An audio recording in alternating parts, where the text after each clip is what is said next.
It's that real this time around. The workers united will never be defeated. 1, 2, 3. Solidarity! 1, 2, 3. Solidarity! 1, 2, 3. Solidarity! How do you think it went today? Small, but you know, I guess it's kind of it's good to have anything to begin with. So I mean, look, to be fair, the Indian nurses went out in support of the ANF dispute recently. That was a very small group, probably about the same size as the one we had today actually, so tit for tat, fair's fair, I think. Return the favour. Yeah. It'd be nice if we had more people down here, it really would have been. But that being said, getting the movements mobilised takes a while, but when it does, we tend to rock up in large numbers, depending on how important the issue is and depending on how much they can twist the members' arms to get there. How do you feel about media union bashing? Shit, my union cops all the fucking time. CFMEU. For sure, for How sure, many times for have we sure. fucking cop media bashing consistently? You know, you open the Herald Sun recently, any fucking story in the D-South or anything else for that matter. No, we cop a left, right, and centre. It's no secret there is a concerted campaign to fuck us up. I'm not denying that at all. You know, there's no conspiracy. They really are out to fuck us over. Any final words for workers of the world?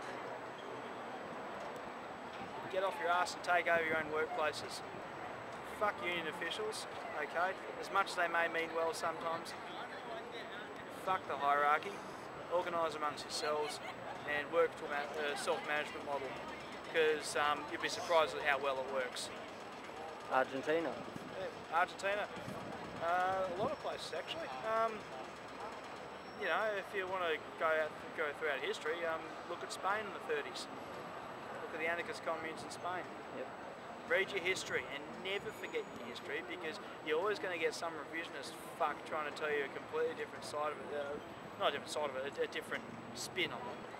There's a lot of revisionism as far as history and the left is concerned, especially from the establishment left, especially when it comes to things like actions taken by anarchist movements, especially. Russia, namely, and Spain.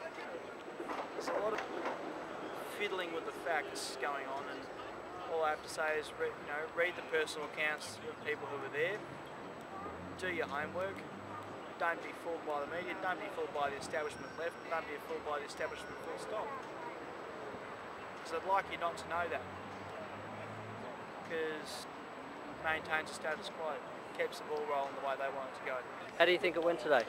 Yeah, well, it was obviously a much smaller turnout than the 100 million workers in India, but given India's so far away, it's good to see that there are at least a sizable group of people here who care about the issue. How do you think they're going overseas? With what they're striking for in India today are things like an increase in the minimum wage, which in India is a lot more desperate a need than it is here, because their workers don't even earn enough in many cases to meet their basic elements of survival, like food and shelter and the like. But here in Australia as well, you know, we find that the minimum wage is constantly falling behind inflation, and it's a fight even to keep it up to that level. So I think that's a common concern that brought a lot of people out. Also the end to casualisation, outsourcing of work, things like labour hire, they're things which are really undercutting job security here in Australia, and that's also a major demand of the strike in India today. So I think Indian workers are obviously doing it tougher than we are, but I think it's valuable as workers to see the commonality of the concerns, and in particular as Australians not to be blaming Indian workers when work goes offshore to them, but just acknowledge that it's employers who are chasing the lowest cost and really exploiting people who are in a desperate situation that we should be blaming.